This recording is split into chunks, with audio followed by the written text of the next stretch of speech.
Hey everyone, it's Rolie. And so I wanted to stop in to share a little bit about self love. So last week, I can't remember which day it was, but last week sometime I actually come on and asked about what's the difference between self love and self care.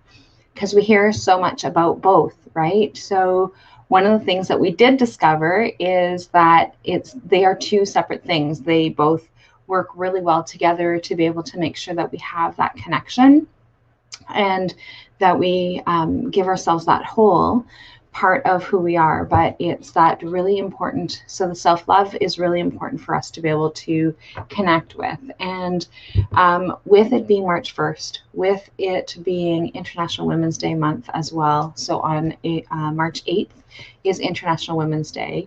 And of course, we have our conference that's coming up that is all geared to self love. And the speakers that are sharing are geared to self love.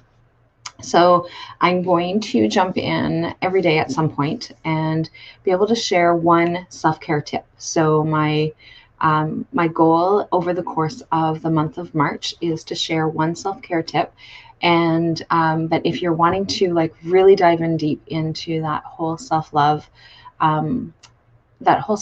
part and being able to hear from others and being able to connect with others who are looking for that self-love.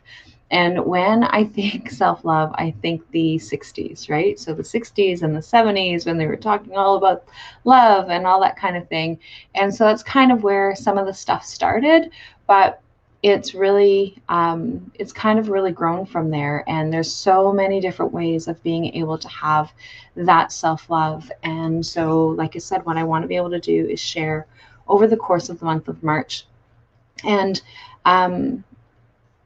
talk more about that part of things, talk more about how we can actually change some of the things that we do so that we can actually reduce our symptoms of depression and symptoms of anxiety. And this is a really good time for us to be able to just kind of move through some of those parts of ourselves to be able to kind of get into being more kind, more gentle, more loving to ourselves.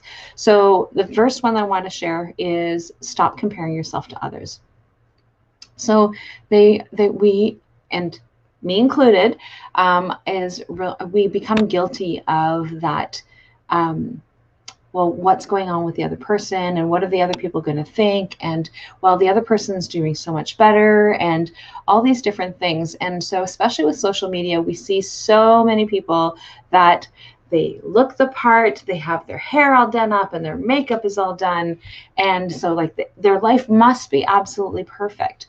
And because I work with women that are really going through so many different things, even those ones that have this beautiful radiant smile, that are always happy, that do not appear to have anything going on in their life that is challenging or difficult,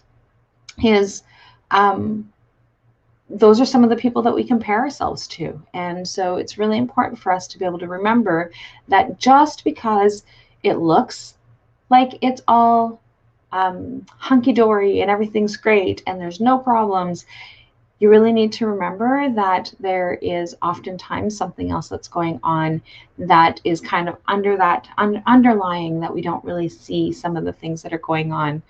And so I have a family member right now who is struggling with their own health.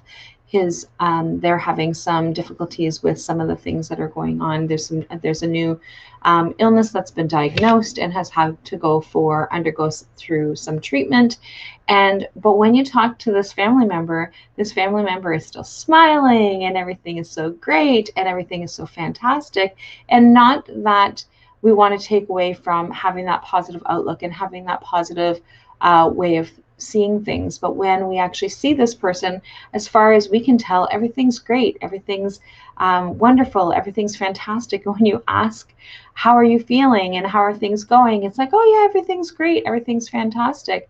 But then when they really get serious with how they're really feeling, is that they're tired, they're exhausted, they are doing so many other things that they don't normally do, sleeping a lot, feeling isolated, And so like all these different things that are actually going on, which are all normal with the illness that they've been diagnosed with and with the treatment that they've been diagnosed with.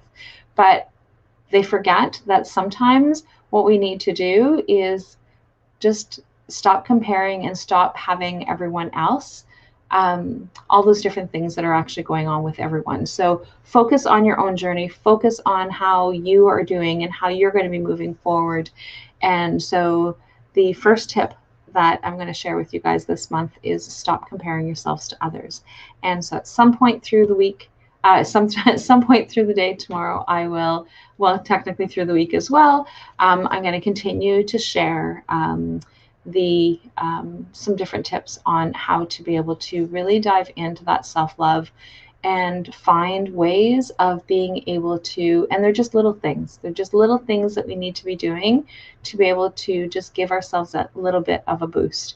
And so I will come back in and I would love to hear your feedback. So let me know how this, how that one tip in particular resonates for you. And I will chat with all of you guys later. Have a fantastic day.